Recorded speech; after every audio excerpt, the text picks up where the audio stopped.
Welcome to the Circle Sessions featuring the Circle of Experts. The Circle of Experts are Yasmine Robles from Robles Designs, Tonnisha, English-Amamoo, TJE Communications, and Don the Idea Guy.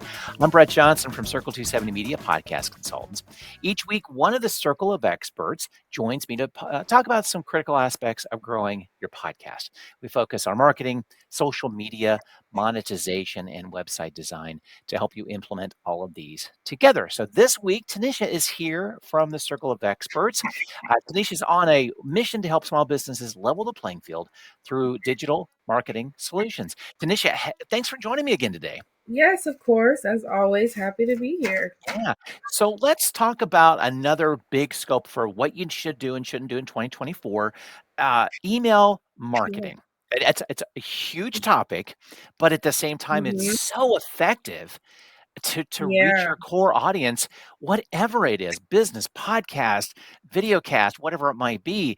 It's just, Mhm. it's never gone away. It's still here, but the results can be really good if done right. So Yeah. you kind of want to talk about the do's and don'ts, kind of whether it's a refresh or maybe some new things to really consider as you look forward into this year.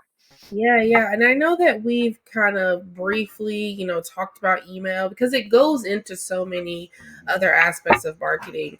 And some of you may not know this, but email does have the highest return on investment when it comes to marketing because you are able to be that direct line to your customer.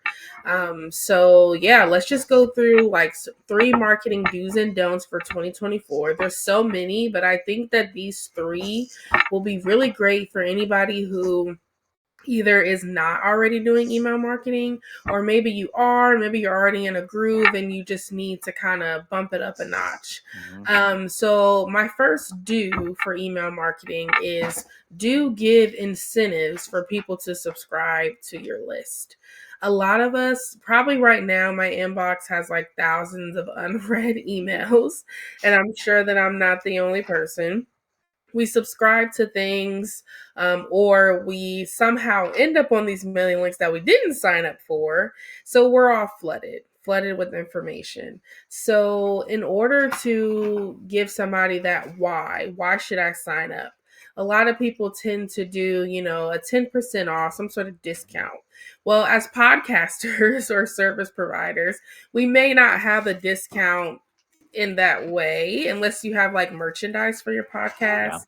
Yeah. So other freebies could be, so let's say you have a podcast where you talk about gardening, right? So maybe you give a one sheet PDF about, the 5 tips for beginning gardeners. Mhm. Or, maybe it's like 10 house plants for the person like me who doesn't have a green thumb, and I end Mhm. up killing every single plant that I've ever so think about, what kind of incentives or freebies that you can offer. Even like bonus episodes, or if you do have a paywall behind some of your content, can you offer a 30-day trial? Yeah. Can you offer something that'll make people, interested in subscribing to the list? All right. Well, I'm going to be the first one to bring it up about Tenderfoot. We always talk about Tenderfoot TV, but Yeah, you've bring talked it about you've talked about how excited you've been of just getting stickers Yeah, from them. Yeah, that sort of thing. So it doesn't really the bar doesn't have to be necessarily that high. It just comes exactly. down to from what I'm gathering, you're saying is maybe test the waters and Yeah. kind of go, okay, maybe it's just a sticker, or maybe it needs to be a little bit more, and you'll learn as you go. Exactly. You'll learn as you Yeah. go. You'll see what people like, what people don't like. And you can always change your incentives to kind of make it more exciting. That's something that I've been doing lately on my own mailing list, where maybe I'll offer like a freebie, but it's only going to be available for a couple months. Yeah. And then I'll be like, okay, last call for this thing. And then I'll change it to something else. So that's Yeah. also something that you can do. It doesn't have to be something that's the same every single time. However, for the busy business owner, if there's like A freebie that you can offer that in the marketing world, we call it something that's evergreen. So, like an evergreen tree is always the same all year round. So, if you have some content or some offering that's not fire or won't feel outdated if somebody subscribes in January versus June, then you can also just do that, set it and forget it, and get people to sign up for your list. Yeah, no, that's great. Yeah. So what are some other do's that you've got in mind? Yeah, so I'm actually gonna go do and then the don't. Oh, So okay, cool. do. Okay. Okay. So the don't for email to get people on your list is do not buy email lists. I know people are always so tempted to do this, but I have seen it go really wrong. Because these people don't know you and they did not subscribe to your list. So most Yeah. likely, if they are a person who is trying to keep their lists or their email inbox cleaned up, they may even mark you as spam because they don't recognize your email. And I don't think people, you may not know this, but if you're using, let's say, like a MailChimp or Constant Contact, if your email address gets marked as spam, so many times, block you from sending, and you'll have to go through a process for them to reinstate your sending privileges. Mm, And it's not just okay. If that happens on Mailchimp, I'll just go to Constant Contact. In some cases, I have seen, not all the time, but I have seen where if you are just moving to another platform instead of fixing the issue, you may even be blocked from a new marketing wow. platform. I Wow. always tell people I would rather be unsubscribed from than marked as spam because you can get new subscribers, but the process of trying to, remove yourself from being marked as spam can take a lot of time. Wow. Yeah. Yeah, it doesn't sound like it's worth the effort. Plus, if you think about it, it really doesn't serve a purpose. I mean, other than you just bolstering your numbers, but Right. big deal. Really, if you think about it, if you're selling by the numbers, that's just a fake number. Exactly. And Yeah. I'd rather have 10 people that open my emails all the time so then I have a 100% open rate Mhm. than millions of people and only have 10 people open. Right.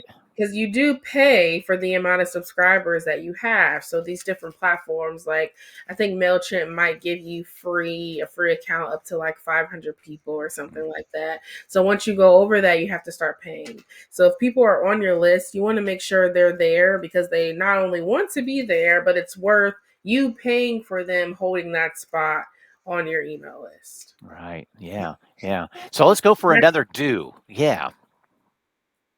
Yeah. And now the way to reach new people without having to buy a list. So you can do some email marketing advertising. Hmm. So I worked with a company called Local IQ. I believe they're owned by the same people that own the Columbus Dispatch. We're in Okay. Columbus, Ohio. And what you are able to do is, I have a guy over there. His name is Matt. He's awesome. So what you're able to do is, let's say you're like, hey, I have a podcast for lawyers. And I want to reach lawyers within Franklin County. This company can actually pull a list of lawyers in Franklin County. They do not share their email with you, but you can work with them to put together an email campaign, and maybe you're offering, you know, one of your freebies to them Mhm. and a couple links to your podcast episode, and they're able to send that email out for you. As long as I would recommend making sure that you do have a way for those people to subscribe to your mailing list. You're going through that process, Right. but that is a way for you to advertise to people. Um, I mean, there is a cost behind it, but I think it's worth doing that Mhm. over, buying a list and potentially being marked as spam. Yeah, well, at least that list is more of a warm list versus a cold Yeah, one. Yeah. exactly. Because the Mhm. email is going to appear to be coming from, a company that they already recognize. It will have all of your information in there. And these people have already opted in to receiving these types of emails from Local IQ because they want to be, informed of upcoming events or anything that's going on that's relevant to them. So they're all down for it and good to go. They're also able to do some things as far as like geotagging.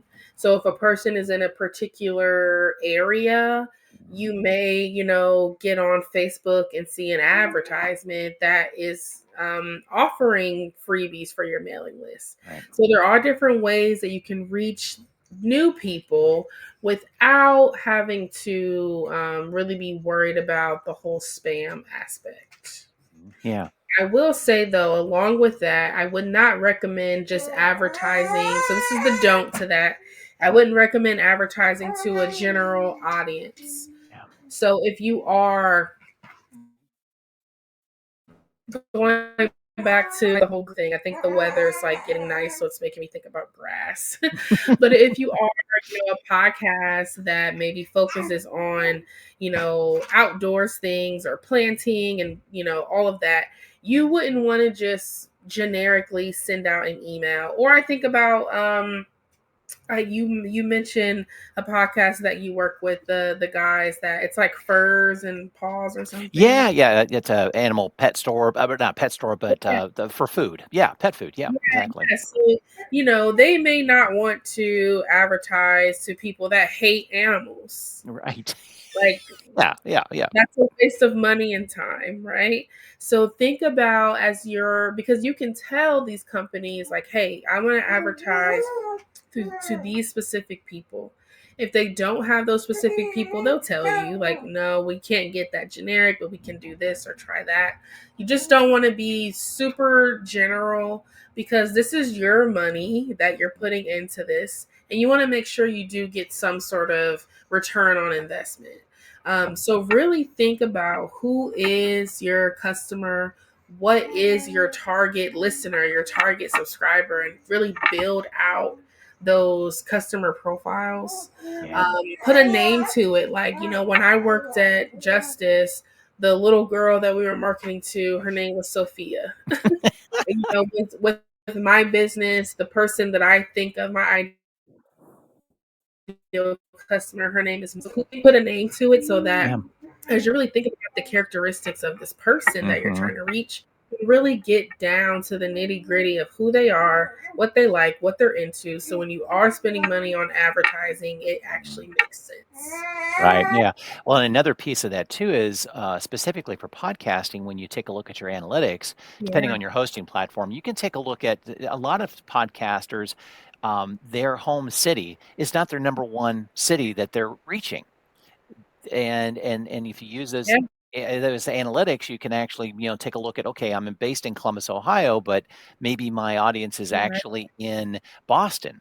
Well, right, maybe that's the target city that you could actually try to bring up your newsletter is Boston. Take a look at that market. So yeah, even if it's just that, granular, I guess you could say, mhm, of look, use the data you have at your fingertips to make better decisions. exactly. Yeah. Yeah, so my last do is do create an email newsletter. This can be weekly, monthly, quarterly.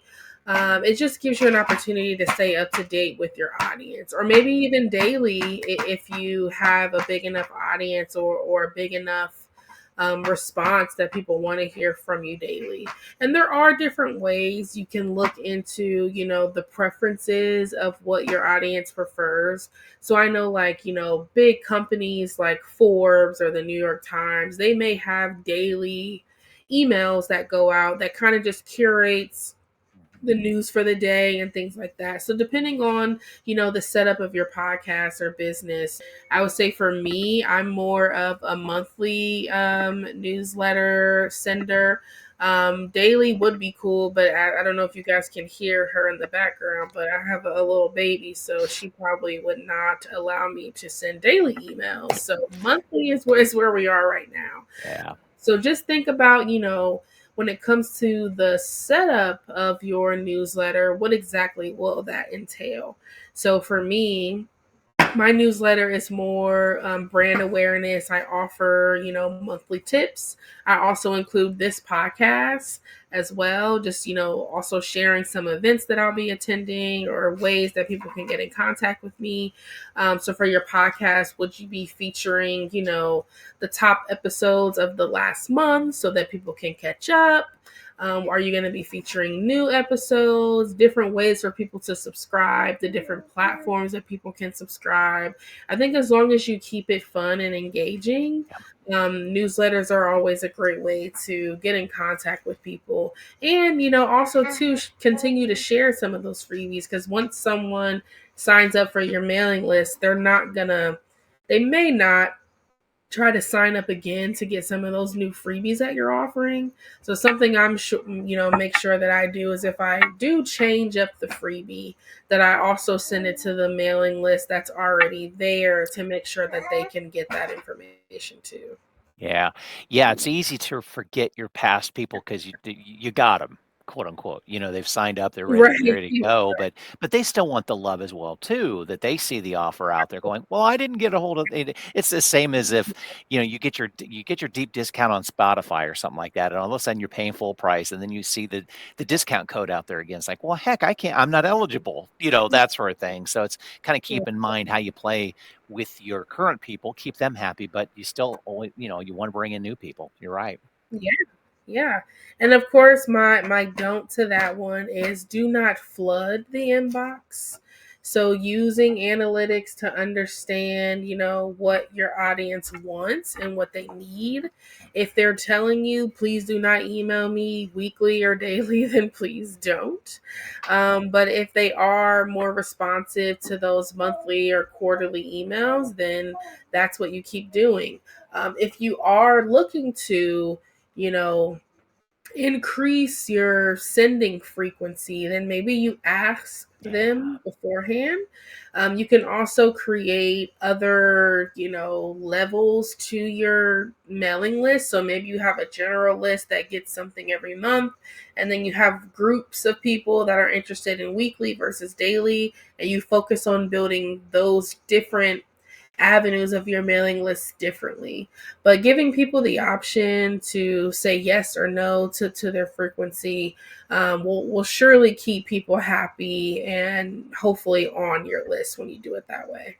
Yeah, I've had 1 or 2 newsletters that actually have added another newsletter, but the content is a bit more specific. Mhm. And they automatically include you, but they gave me way ahead of time notice and Yeah, saying, "Hey, it's coming your way. If you wanna unsubscribe, that's great. You only unsubscribe to the new one. You'll yeah, still keep the old one." So at least they're being cognizant and polite yeah, about the extra, but they're kind of experimenting as well too. But I like that, yeah, if you've got content that can be more specific in it, rather than adding to the length of the newsletter you're already sending out, right.